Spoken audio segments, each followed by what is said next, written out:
The Never Quit Podcast, sponsored and hosted by Quotes Jungle, with your host, Quote. Welcome to the Never Quit Podcast. Live in the studio with me, I have Mike Brown. How are you doing? Man, I'm doing great. Thanks for having me. Tell us how your day started off thus far. Well, I typically do the same thing every morning. I have a morning routine. I basically wake up around 6:30. I have coffee and read one of a few books, some of my favorite books, When Things Fall Apart, some poetry by Young Pueblo. That just gets me in the place to start the day, do a little journaling, and then typically work out either on the tonal, lifting, or doing some cardio on the bike. For those who can't see you, this is a visual and audio podcast. Briefly describe yourself, how you want them to perceive you for those who can't see you and just hear you. From a physical perspective, I definitely am an athlete. I take care of myself. I think it's really important to train both the body and the mind. And really what I'm trying to do is just become the best version of myself every day. And so that is habit stacking, creating good habits, like I said, from a physical perspective, because I don't think you can show up as the best version of yourself unless you're training in all areas. Who is Mike Brown if we remove jet flying, father, and businessman? Those are some of the things that I, make me who I am. But at the core, really, I am just a guy trying to show up in the world and spread positivity and help people become the best version of themselves. And I think the way to do that is living by example. So, yeah, I'm super stoked to be here and spread the message and talk about the mistakes I've made, the lessons I've learned along the way, and hopefully that shortcuts someone else's pain. Describe to the people something that inspired you this morning that wouldn't have inspired you 10 years ago. Such a great question. I mean, the arc of my life over the last 10 years has been really an incredible journey, kind of starting from 10 years ago being this very type A, ex-Navy fighter guy, building a big business, competing at the highest levels of triathlon, mountain biking.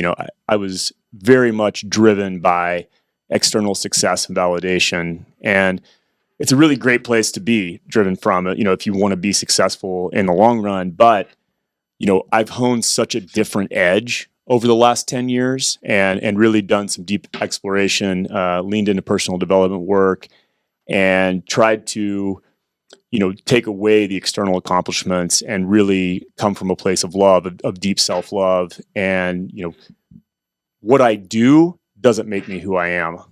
So that's kind of the big difference, is just that journey to that place. When you hear the word freedom, what comes to your mind? I love this question. One of the first things I do when I host my retreats is we come up with a collective definition of wealth. And people usually start with some kind of definition centering around money, but the word that we ultimately get to is freedom.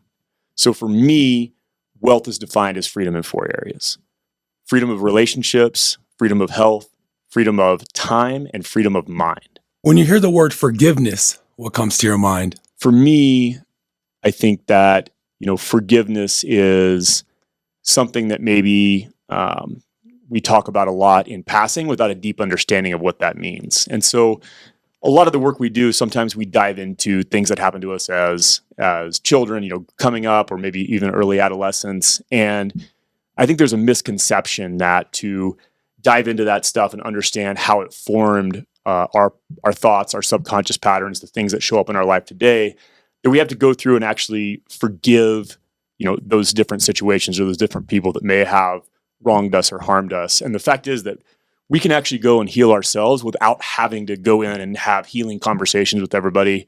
So like maybe, if someone's parents treated them poorly, they have a fear of diving into that because that means they're going to have to go have a hard conversation with their parents. But for me, I think that we can look at what happened to us and go, hey, maybe this wasn't ideal, but my parents were doing the best that they could with the information that they had. So there is an inherent forgiveness in that without me having to go have that hard conversation. Like I can go figure out, okay, how does that show up for me today, and heal myself and forgive that without having to do it externally. When you hear the term never quit, what comes to your mind right now in this stage of your life? I think no offense to the title of the podcast or your ethos, but I think we have a love affair with never quitting. And I actually read a great book recently called Quit by Annie Duke. And a lot of us stay on paths that aren't serving us way too long. And so for me at this point in my life, quitting has actually become a superpower is, hey, knowing when it's actually time when I can look at the evidence and go, hey, is this still serving me or should I pivot into a new direction? And so I think knowing when to quit is a superpower. But on the flip side of that, most people tend to give up too early. And so, it's finding that balance of, hey, when is this still serving me and when is it not? And finding a way to actually create a balance between those two things. Would you say in this moment in time right now, is Mike Brown living or surviving? I'm definitely living. I've spent a lot of time over the last decade thinking about how to craft an intentional life. And, that's one of my core values is intentionality, because time is our only non-renewable resource. So I want to make sure that I'm spending my non-renewable resource in a way that absolutely serves my values. And so for me, the pinnacle is living an aligned life where my actions are aligned to my values. And so when I'm doing that, that's the truest definition of living for me. If you could share with the audience what your obsession is with speed, and you can describe to them all your different variations, whether it's the jet, life, business, cycling, you choose. Yeah, I mean, for me, I think speed is an outlet for focus. And so, coming up as a fighter guy in the Navy, speed is very inherent in flying jets. And, what I learned early on is that in that moment, you have to be 100% focused and really enter a flow state where nothing else can come and distract you. Otherwise, you're going to get hurt. Something bad's going to happen. And so now, after transitioning out of the Navy and no longer having to do that for a living, I still find those moments of focus by either driving fast cars or, going backcountry, snowboarding, jumping off cliffs. All of those things are moments of finding flow. And for me, that is kind of pure joy. That is how I get back to myself, reconnect with myself, and find a place where there's absolutely no distractions. Okay, take us back on a journey. Explain to us who Mike Brown is freshman year in high school and senior year in high school. So skip 10th and 11th. Explain who you were as a young man the freshman year and your senior year. Yeah, freshman year of high school. So I grew up in Midland, Texas, which is the oil and gas capital of the U.S., which becomes important in my story later. But coming into freshman year, I think everybody's kind of looking for who they are and who they want to become. And so just trying various things on. And at that time in my life, I was super into skating. And then, as I kind of morphed into that senior, I ended up being captain of the swim team, really dedicated myself back to swimming and fitness. And I don't think that there was a massive difference for me from freshman year to senior year of high school, other than kind of the activities that I was doing. But I definitely gained a lot of confidence over that time. When people ask me where I find my confidence, I talk about evidence-based confidence, meaning, I can look at the body of work that I've done and go, okay, you know what? I am actually skilled at this thing that I've been putting my work in. And that actually fuels that confidence. So it's not fake it till you make it. It's more like, let me look at the body of work and let me look at the work that I've put in.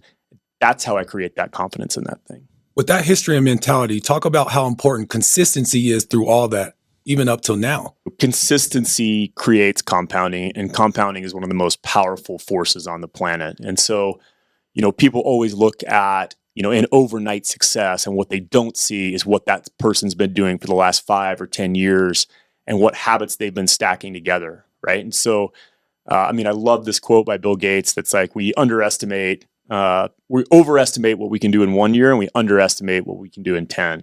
And that really rings true. The only way to yield the long-term results that you want is by stacking good habits. And it's those daily habits compounding that actually get us to where we want to be. And so one of the massive changes that I've implemented over the last, few years is, rather than creating outcome-based goals, saying, hey, I want to have this many followers on Instagram, or I want to make this much money, I go, hey, I'm going to commit to the process. I'm going to commit to what would need to be true for me to have that much money, or what would need to be true for me to have that many followers. And now I'm in a habit stack so that outcome actually becomes inevitable. So it's committing to the process rather than committing to the outcome. What's the best advice that you would give somebody who feels they don't have enough money to invest in themselves? Because we all have money to invest in something. We just have to pull from something. The best investment a person can make is investing in themselves. And if you are not in a place where you have money, the other thing you can invest is time, right? So you can go to the University of YouTube and learn a skill, and that's absolutely free. And there is tons of free information out there. You can start going, hey, maybe you're working, a tough job, got most of your time is stacked up in earning money. There are still places at night on the weekends you can go and start looking at stuff for free and learning a skill that's more valuable in the marketplace. Then you can up your income so that you have other places to invest. We've all been in dark places or awkward situations that we've overcome. I want you to think of one. You don't have to share it. What would you tell Mike now that you didn't know then? Yeah, something I talk about often is that the day I sold my company, I thought I would never be unhappy again. I had done all the things that people told me I was supposed to do. I'd gone to combat. I'd proven myself flying jets in the Navy, got out of the Navy, started a company, eventually sold that company for a significant amount of money. And I thought that was the key to happiness. And 2 years after I sold my company, I was more stressed out, filled with anxiety. There was days I didn't even want to get out of bed in the morning. And basically what had happened is I acquired a distressed e-commerce company. I had rapidly deployed all of my capital into various startups and all kinds of deals. And I was really in a liquidity crisis. My bank account was dwindling towards zero. The company was losing $100,000 a month. And, it was supposed to be a quick turnaround, and it was an abject failure. Like it just didn't work. And, in that spot, we always know that gratitude is the answer. You got to find gratitude, but it's really difficult to find gratitude when you're in that spot, right? You can't rush that process. You got to learn the lessons first, then you have to see how the lessons integrate into your life, and only then can you start to cultivate that gratitude. But at this point in my life, like that failure is one of the greatest gifts I've ever received, because I wouldn't be doing what I'm doing today, and I wouldn't have the compassion that I have now, and I wouldn't be able to connect with people on the level that I can connect with them now, because, to be honest, like I carried a certain arrogance of someone who's never failed at anything. Mm. And now with that true, deep, like bone rattling failure under my belt, like there's a new humility that is born out of that. There's wisdom that's born out of that. And being able to relate to people and the pain that they're going through, I think is just an incredible gift. And so I'm at a place of true gratitude now, but that can't be rushed. How important is mental health to you? This is something that is very near and dear to my heart. And, I really learned about mental health with my journey helping veterans, because I think that at least at this point, most of us are aware that there is a veterans mental health crisis. And so, one of my missions post-Navy was helping other veterans be able to live this incredible life that I'm living. And so I've donated to a lot of charities. I've invested in some initiatives to try and help veterans' mental health. And through that, the gift that I receive from helping those other people is actually healing myself and being connected to people that can help me on that path to healing, whether it's through therapy, whether it's through psychedelic medicine, like being able to unwind some of those things that happened during my time in service, but even, way before that in my life, has been one of the best things and the best paths to leveling up and becoming that best version of myself. Awesome. Always remind people that we have the same 24 hours for now. How do you think that you're maximizing your 24 hours? Like I said before, time is my only non-renewable resource. And I think the default for most people can be to just go on autopilot and they have a to-do list. They think about all the things that they have to get done by the next day. But for me, I really want to craft my to-do list intentionally and go, hey, I'm only going to do things that serve my growth and serve my values. And, for me, like I value spending time with my kids, and I am not going to sacrifice time with my kids to go build a company, because I see so many people giving up the things that matter, like family and fun and fitness, on some journey of building an arbitrary number that ultimately doesn't actually make them any happier. So for me, it's making sure those non-negotiables are built into my calendar ahead of time, and that I'm taking care of myself and the people that I love first. You seem like a very confident person, and to some, it may seem like you have it all together. What comes to your mind when you think of fear? And what is your advice to help people overcome fear? That's the beautiful thing about the position I'm in, is that, I have had a lot of success, but I've also had a lot of failure, and I don't have it all together. Like I'm still on this journey, just like everybody else. I'm learning lessons. I'm a wealth coach, and I think coaching is one of the coolest careers you can have, because ultimately it's just a mirror. Like, I'm never going to ask my clients to do something that I wouldn't do myself, which keeps me dedicated on this path of always trying to become better every single day. And like, I still go through it. Like, I still make money mistakes. So I think the mistake people make is thinking that, just because someone is teaching something that they have to be perfect, or that they're going to be perfect. And the fact is, none of us are. And that's okay too. As I'm going through those mistakes, the superpower is becoming vulnerable and going, hey, this is what I'm going through right now. And I'm super open, with my groups and with my clients to talk about, like, hey, this is how I'm thinking about this right now. And I reserve the right to change this next week as more information comes in, because I'm on this path too. Right. And I think that's really important for people that are in a position of teaching, is to also say, hey, look, man, I don't have it all figured out, but I'm trying real hard, and I'll let you know what I find out. I call this next segment 3 Sounds of Emotion. I'm going to give you 3 incidents where emotion comes into your life, and you have to think of one song that comes in your head that only you're going to hear, that's going to play over and over to help you either overcome it or get through it. Okay. The first one is fear. So a song that comes in my head when I think about fear. So you're scared and it just started blasting in your head right now, but only you can hear it. For me, I think fear and excitement kind of go hand in hand. I mean, the only time that I would have this soundtrack playing, I love War Pigs by Black Sabbath. And so when I'm driving really fast on the track, like, that's the song that's playing in my head.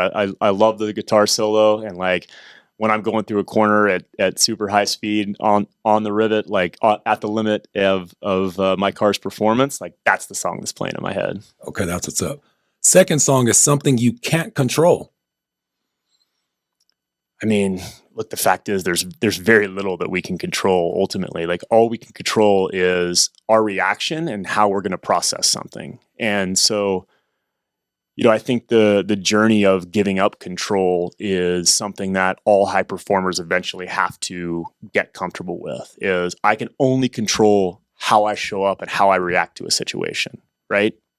So, I feel like at this point in my life, for the most part, I am very comfortable only controlling the controllables.